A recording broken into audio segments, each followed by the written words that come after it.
Buenas tardes, mi nombre es Alan Saúl Magallano Prieto y les voy a hablar en este video sobre la segunda ley de la termodinámica. Bueno, estos son los datos, es un trabajo escolar. Vamos a comenzar. Este es el índice de los temas de los que se hablan. Dice, lo primero son procesos reversibles e irreversibles. Dice que es imposible reducir la entropía de un sistema aislado. La idea fundamental de un proceso reversible es no producir entropía. Se llama proceso isentrópico. Entonces, pues vamos viendo aquí que la entropía, como ya sabemos, es la característica de la materia y la energía de tender al desorden, ¿no? Y pues se mide pues, midiendo ese nivel de desorden. Entonces, en un sistema tenemos que hay dos tipos de procesos.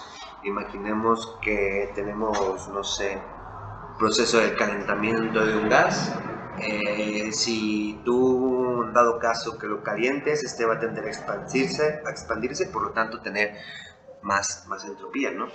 Y si no lo contienes, pues se va a ir y va a ser imposible recuperar ese gas. Pero si lo retienes, ya estaremos hablando de un proceso reversible. Ya podría recuperar parte, aunque no se recupera todo. Ahorita vamos a ver qué es lo que pasa con esta segunda ley de la termodinámica. Entonces, lo siguiente es la definición de la segunda ley. Habla de cómo la energía es transferida de un sistema a otro y de la imposibilidad de transferir calor de un cuerpo de menos energía interna a uno de mayor. Bueno, aquí es muy claro, ¿no? Básicamente dice que si tú pones hielos en agua, para la termodinámica no es que el hielo le transfiera calor al agua, sino más bien el agua le está transfiriendo calor al hielo en este caso. Tenemos, por ejemplo, pues no se puede que de un sistema frío, aquí indica, se transfiera energía a un sistema caliente. Siempre es de un sistema caliente a un sistema frío, porque nunca vemos que así de la nada el agua pues se congele, ¿no? Imagínense. Y esto marca la segunda ley. Es muy importante mencionar que se formuló la primera ley, que indica que la energía no se crea ni se destruye, solo puede cambiarse o transferirse de un objeto a otro, pero en la realidad vemos en los procesos que este intercambio de energía se ve mermado de tal manera que al transferirse calor de un cuerpo a otro, el calor transmitido sale en forma de trabajo y calor resultante. O sea que en un proceso, por eso puse esta W aquí, porque sí, o sea, se transfiere el calor, pero resulta que hay un desprendimiento de energía. Lo regular es que tú quieres hacer un trabajo, ¿no? Apliques tu energía en forma de calor, no sé, y obtengas un trabajo resultante, que sería esta W, pero siempre se va a perder, y es lo que pasa en la realidad, pues una parte de esa energía. Y se calcula mediante estas fórmulas, ¿no? Si quieres calcular el trabajo, pues es la calor inicial menos pues el calor resultante, ¿no? De este proceso. Y pues se puede jugar con esto. Ahorita vamos a ver pues las unidades que integran a esto, porque de aquí se derivan muchas fórmulas, muchas cosas. Se habla de masa, se habla de pues de volumen, se habla de cambio, ¿no? De ese cambio de ya sea de temperatura, de energía interna. O sea, la siguiente diapositiva. Aquí hablamos de las diferencias de la primera ley de la termodinámica, pues con la segunda, ¿no? La primera ley de la termodinámica nos cuantifica los cambios de energía en relación del calor y el trabajo. La segunda ley nos dice si estos cambios son posibles. De manera que, pues sí, efectivamente, como la energía no se crea ni se destruye cuando se crearon las máquinas, pues, o se observó este fenómeno, se dijo, achis, achis, achis, pues aquí como que falta, ¿no? Y se observó que muchas veces esa energía se desprendía en forma de calor.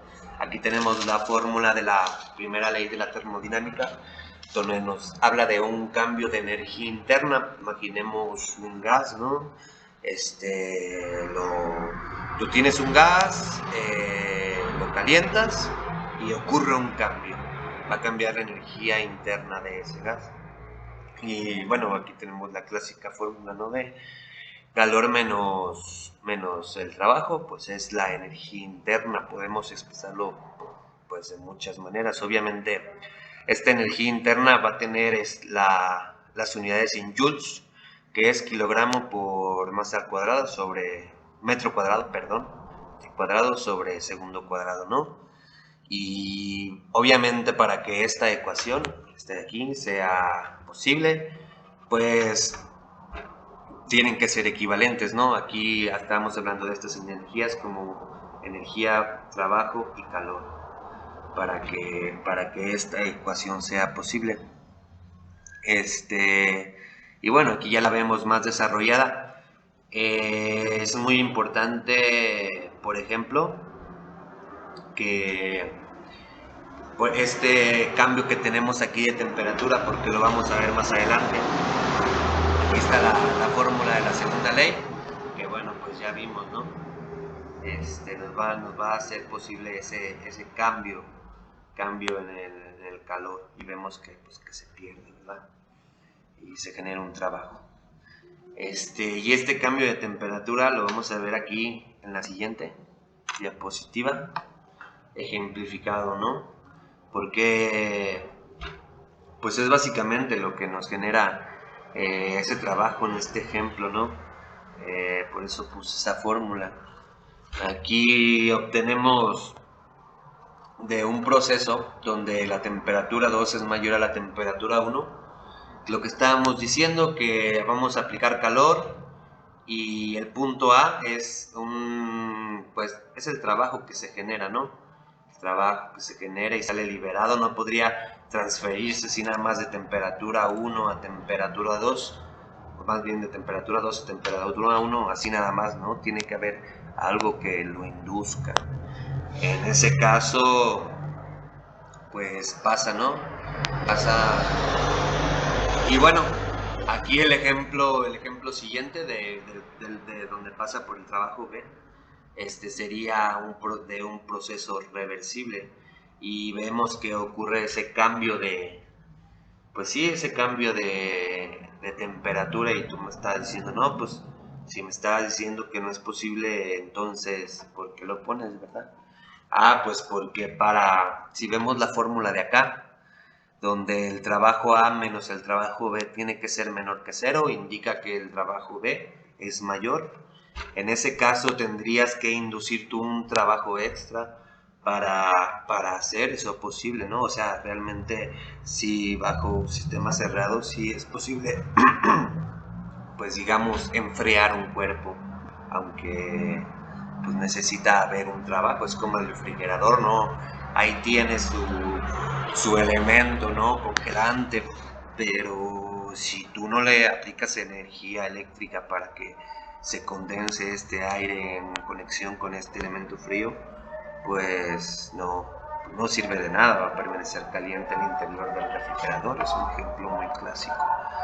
En la siguiente diapositiva vemos que en un proceso reversible, pues sí se puede llegar de un punto A1 a un punto 2 y retroceder,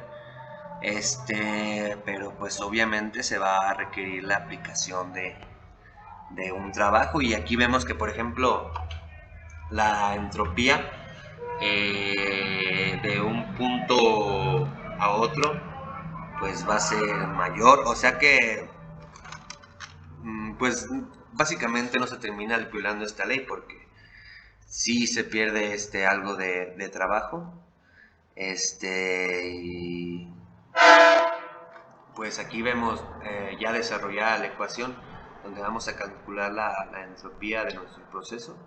de regreso, y vemos que es pues la entropía de la parte 1 menos la entropía de la parte 2, o sea, el proceso final menos el inicial, ¿no? Ese es el regreso.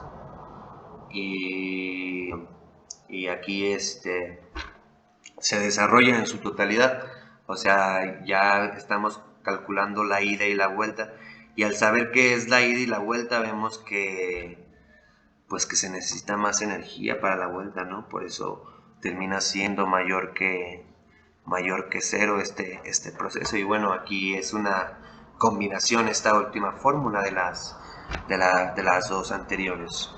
Proseguimos. Dices, procesos válidos y no válidos que cumplan con las leyes de la termodinámica. Bueno, ya hablamos de los procesos reversibles y irreversibles. Ahora vamos a poner algunos ejemplos. Por ejemplo, tenemos el ejemplo del movimiento con fricción y sin fricción. Imagina pues que estás en el, bueno, no en el espacio, ¿no? Pero agita tu mano y básicamente no va a haber ningún cambio, ¿no? En tu mano, ¿no? Con respecto del aire, aunque sí haya fricción con el aire, pero no es considerable. En cambio, si tú agarras una lija y empiezas a frotar tu dedo, pues se va a ir separando tu piel y va a aumentar esa entropía, esa tendencia, ¿no? De generar este desorden por la aplicación, claro, de energía, trabajo. Podemos poner otro ejemplo como la expansión o compresión restringida. Ese caso sería un proceso reversible porque no dejas que se escape tu gas, como ya lo decíamos. Si la expansión es libre, ya no vas a recuperar tu gas, o sea, sería imposible recuperar tu gas. Y bueno, podemos así poner varios ejemplos. Claro que un proceso se toma que el proceso es reversible, aunque sabemos que no lo es, pero eso es para explicar varios procesos. Hay muchos ejemplos que vamos a ver más adelante, como las máquinas, que vamos a ver. Dice, depósito de calor y fuente y sumidero. Los depósitos de energía térmica suelen denominarse depósitos de calor porque proveen o absorben energía en forma de calor. Bueno, básicamente el depósito de calor ya puede ser la fuente o el sumidero. Sabemos que según la segunda ley de la termodinámica va en una sola dirección. La fuente de calor transmite al sumidero energía, y vemos que en medio hay una máquina térmica. Esto nos ayuda a generar un trabajo y bueno, lo que estamos viendo aquí básicamente son los elementos que conforman una máquina térmica. Necesita una fuente de calor, una fuente de energía y un sumidero donde va a llegar todo aquello que no se va a utilizar, que se desprende. Generalmente se dice que menos del 50% de la energía que se le aplica a una máquina es realmente aprovechada porque se desprende en forma de calor y pues otras formas de energía, ¿no? Una máquina térmica y sus tipos. Bueno, como ya vimos, esta es una máquina térmica. Básicamente, pues hay de tres tipos: la combustión interna, combustión externa y de reacción.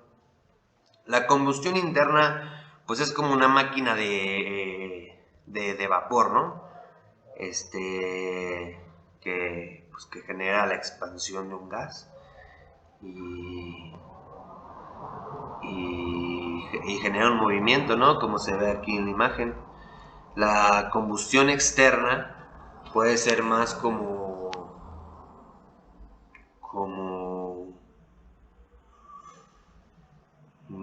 pues como los motores de los carros, ¿no?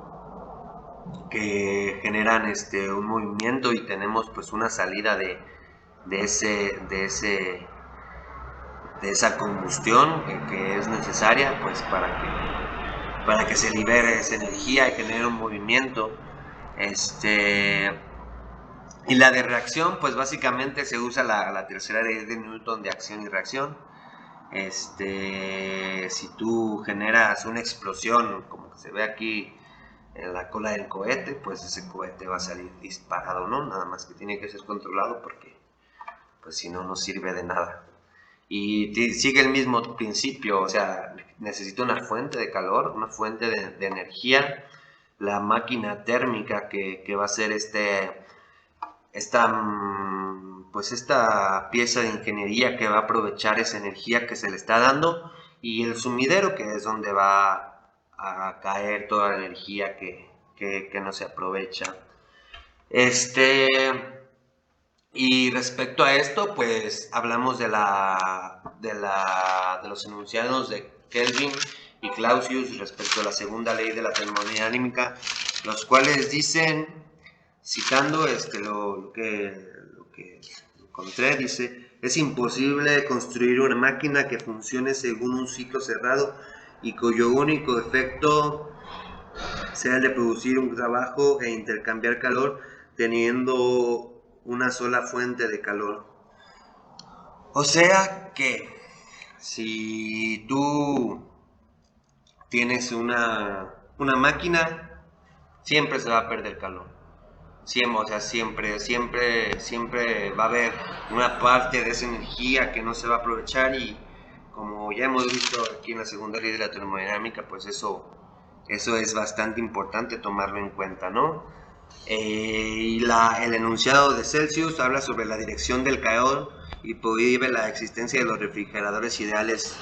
Dice el enunciado, y cito, dice: es imposible que el calor se transfiera por sí solo desde una región de baja temperatura hasta otra de mayor temperatura. Lo que estábamos diciendo, ¿no? De lo que habla esta segunda ley. De hecho, estos son los padres de la segunda ley de la termodinámica, porque hablan de que puede ir la transferencia de calor de una región fría a una caliente, no, pero de una caliente a una fría sí, esa es una ley universal. Entonces, si tú en algún momento pues quieres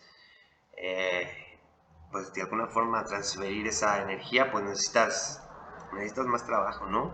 Necesitas hacer ahí un movimiento para que pueda ir en sentido contrario, como este es el caso, como se ve aquí en el diagrama, ¿no? Aquí se ve, por ejemplo, en el de Kelvin Planck, se pierde en forma de trabajo, esa parte de energía, y aquí con Celsius, pues no, pues se transmite de la temperatura 1 a la temperatura 2, ese calor, ¿no? Y de alguna forma, pues se recupera, pero pues si lo juntamos, aquí donde dice motor, vemos que se va a perder. Dice máquinas de movimiento perpetuo. Imagina que generas una máquina singular, esta segunda ley de la termodinámica y la primera también, ¿verdad? Creo que son bastante importantes. De hecho, la segunda se hizo porque se vio que había pues, cosas que no cuadraban, ¿no? Se perdía la energía. Bueno, básicamente, si tú quieres generar una máquina de movimiento perpetuo, no puedes pasarte por encima de las leyes de la termodinámica.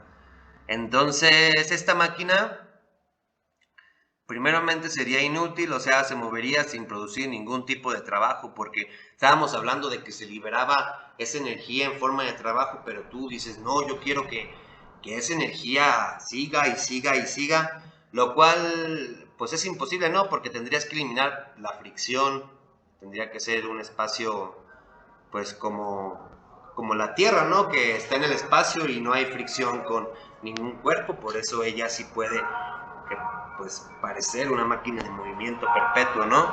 Porque no existe esa fricción que siempre detiene. De hecho, si tú ves una máquina de movimiento perpetuo, pues investiga si no tiene así, debe de tener pues una fuente de energía. Incluso como vemos aquí puede ser la misma gravedad, pero pues yo digo que tendría que ser una máquina muy bien hecha, porque para eso pues sí se requieren cálculos bastante precisos, ¿no? Pero sí, o sea, tienes que apoyarte de una fuente de energía para poder llevar a cabo lo que sería una máquina de movimiento perpetuo, y ver esta relación, ¿no? Donde no se genera ningún trabajo, pero sí, sí hay como esa transmisión de energía, sí, de energía. Ok. Y por último terminamos con el ciclo de Carnot, que habla sobre un proceso reversible. Básicamente, bueno, digamos, ¿de qué nos serviría saber que según la segunda ley de la termodinámica la mayoría de los procesos son irreversibles? Pues sí, pero como ya dije antes, se toma en cuenta que muchos procesos son reversibles, pues para darles una utilidad, ¿no? Para generar este movimiento, todos los motores, todo lo que se mueve, que generamos a través de la ingeniería, lleva estos procesos que son, pues en algunos casos reversibles, como puede ser esto, ¿no? Tenemos un gas contenido, al cual se le aplica calor y genera pues una expansión térmica. Esta expansión térmica va a generar una baja en la presión y un ligero aumento en el volumen. Pero pues si tú le reduces la temperatura, pues este gas va a tender a reducir su volumen, pero aumentar su presión a base de la compresión y de la expansión que se genera. Y esto explica lo que es imposible que se transfiera así energía de un cuerpo a otro, ¿no? Dice...